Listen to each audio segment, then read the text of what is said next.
Assalamu alaikum everyone. Welcome back to the channel Unani Medicos, and in this video lecture we are going to start our new chapter, that is aklat, that means humors or the fluids which are present in the body. And this video is based upon the syllabus of NCSM. So let's see what is aklat. So aklat जो है वो खिल्त की जमा होती है और इसके मायने मिली जुली चीज़ों की होते हैं, यानी जो भी हमारे बॉडी के अंदर फ्लूइड्स या ह्यूमर्स प्रेजेंट होते हैं वो एक मिली जुली हालत में प्रेजेंट होते हैं, इसीलिए इसका नाम अखलात दिया गया है। तो अस्क्लेपियस जो हमारे एक बहुत कदीम अतिब्बा थे, उनका ख़्याल ये था कि जो बदन इंसान है उसके अंदर जो खिल्त पाई जाती है वो सिर्फ़ एक है, और ये जो ख़्याल था वो बुकरात के हद तक माना जाता था। लेकिन बुकरात ने इस बात पर गौर किया और अखलात का नज़रिया पेश किया कि जो हमारी बॉडी के अंदर खिल्त पाई जाती है वो सिर्फ़ एक नहीं है, बल्कि उसमें और भी अज्ज़ा शामिल होते हैं। तो इसी बिना पर उन्होंने जो खिल्त है उसको 4 हिस्सों में तक़सीम किया था।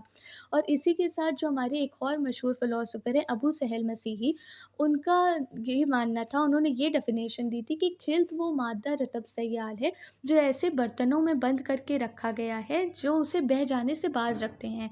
यानी खिल्त हमारे जिस्म का वो हिस्सा है जिनको इस तरीके से बंद किया गया है, इस तरीके से उसको पोजीशन दी गई है हमारी बॉडी के अंदर जो उसको बह जाने से रोकती है, क्योंकि कोई भी फ्लूइड और लिक्विड जो भी सब्सटेंस होता है उसके अंदर बह जाने की कैरेक्टरिस्टिक होती है। ठीक है, तो अबू सहल मसीही ने ये नज़रिया दिया था। इसके बाद शेखुर रईस इब्न सीना का क्या नज़रिया था कि खिल्त वो मादा रतब सयाल है। सयाल का मतलब होता है लिक्विड, मादा का मतलब होता है मैटर, और रतब का तो आपको पता है कि मॉइस्चर।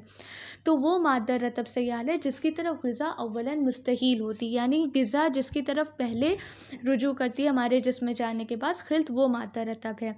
ठीक है, अब खिल्त की तकसीम जो आपका सबसे इम्पॉर्टेंट टॉपिक है वो है खिल्त की तकसीम, जिसको 6 एतबार से किया गया। पहला है रंग के एतबार से, दूसरा है मसाकिन के एतबार से यानी उसकी पोजीशनिंग के एतबार से, तीसरा है तौलीद के एतबार से यानी उसके फॉर्मेशन के एतबार से, फिर उसकी कसाफ़त और लताफ़त के एतबार से यानी उसकी डेंसिटी कैसी है, उसके बाद है फ़ुज़लिया और गैर फ़ुज़लिया के एतबार से, और तबई और गैर तबई के एतबार से। तो पहले हम देखेंगे रंग के एतबार से। तो बुकरात ने खिल्त पर जो गौर व फ़िक्र की थी उसके बाद उसने ये बताया था कि जो हमारे जो बदन के अंदर खिल्त पाई जाती है उसमें 4 मेन खिल्त मौजूद होते हैं, जिसमें सबसे पहले होता है खिल्ते दम, जिसको खिल्ते अहमर भी कहते हैं, यानी जो ब्लड हम देखते हैं। उसके अंदर खिल्ते बलगम भी शामिल होते हैं, यानी खिल्ते अबियस जो कि एक वाइट कलर का फ्लूइड होता है। उसके साथ खिल्ते सफ़रा या खिल्ते असफ़र, असफ़र का मतलब होता है येलो, तो उसके अंदर एक येलो फ्लूइड भी शामिल होता है। और खिल्ते सौदा यानी खिल्ते असवद यानी एक ब्लैकिश फ्लूइड, मतलब जो हमारी बॉडी के अंदर जो अखलात बह रहा है उसके अंदर सिर्फ खून ही मेन कंस्टिट्यूएंट नहीं, बल्कि ये चारों चीज़ें मौजूद होती हैं। दूसरा है मसाकिन के एतबार। दूसरी क्लासिफिकेशन अबू सहल मसीही ने दी थी। इन्होंने जो पहली चीज़ बताई थी रुतूबत उरूकिया, यानी जो उरूक के अंदर रुतूबत मौजूद है यानी हमारी वैस्कुलर फ्लूइड्स। दूसरी रुतूबत तजावीफ़, तजावीफ़ का मतलब होता है कि कैविटी, तो जो फ्लूइड हमारी कैविटी के अंदर मौजूद है वो। फिर होता है रुतूबत उस्तकुसिया, जौहरिया या उनसरिया, यानी जो हमारी जो फ्लूइड है वो जो हमारे साइटोप्लाज्म या प्रोटोप्लाज्म के फॉर्म में प्रेजेंट है उसे कहते हैं रुतूबत उस्तकुसिया, जौहरिया या उनसरिया। नेक्स्ट हमारी क्लासिफिकेशन है तौलीद के एतबार से, यानी खिल्त के फॉर्मेशन के हिसाब से। तो ये क्लासिफिकेशन शेखुर रईस इब्न सीना ने दी थी, जिसमें उन्होंने खिल्त को 2 बड़े हिस्सों में तकसीम किया था, रुतूबत ऊला और रुतूबत सानिया। तो रुतूबत ऊला वो खिल्त होती है जो ग़िज़ा के इस्तेहाला के बाद हासिल होती है, यानी जो भी हमारे बॉडी में जो ग़िज़ा हासिल होती है उसके पूरे मेटाबॉलिक प्रोसेस के बाद जो खिल्त हासिल होती है उसे रुतूबत ऊला कहते हैं। और रुतूबत सानिया वो जो खून से निकल कर आज़ा के रुकनों और खलाओं में जमा हो जाती है, यानी जब भी हमारा मेटाबॉलिज्म होता है तो जो भी कंस्टिट्यूएंट्स होते हैं वो हमारे ब्लड में एब्सॉर्ब होते हैं।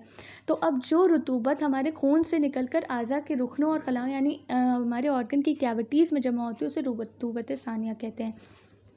अब जो रुतूबत सानिया उसकी भी 4 किस्में होती हैं, रुतूबत महसूरा, रुतूबत तलैया, रुतूबत करीबा बा इनक़ाद और रुतूबत मनविया। तो रुतूबत महसूरा क्या होती है, जो हमारा इंटरसेल्यूलर फ्लूइड होता है।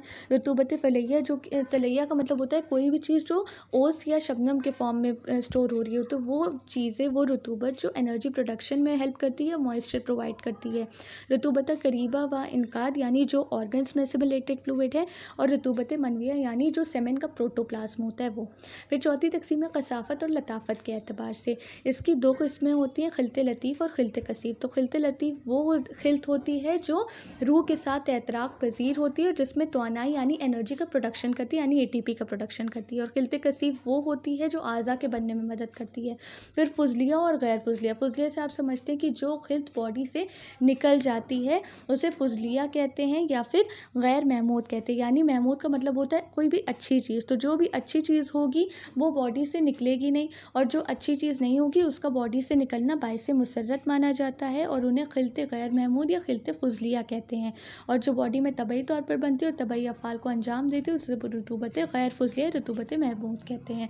सिक्स्थ हमारी क्लासिफिकेशन है तबई और गैर तबई एतबार से। तो जो हमारी चीज़ें जिसमें तबई तौर पर बनती हैं, जो हमारे बॉडी के लिए ज़रूरी हैं, उन्हें तबई खिलत कहते हैं। और जब इन्हीं खिलत में उनके कमियत या कैफियत के लिहाज से कोई खलल पैदा हो जाता है और हमारी बॉडी में मुज़र्रत यानी कुछ टॉक्सिसिटी क्रिएट करती है, उन्हें खिलत गैर तबई कहते हैं। सो ये था हमारा आज का लेक्चर अखलाक का। So thank you for watching the video, and please like, share and subscribe the channel, and please do comment on the video.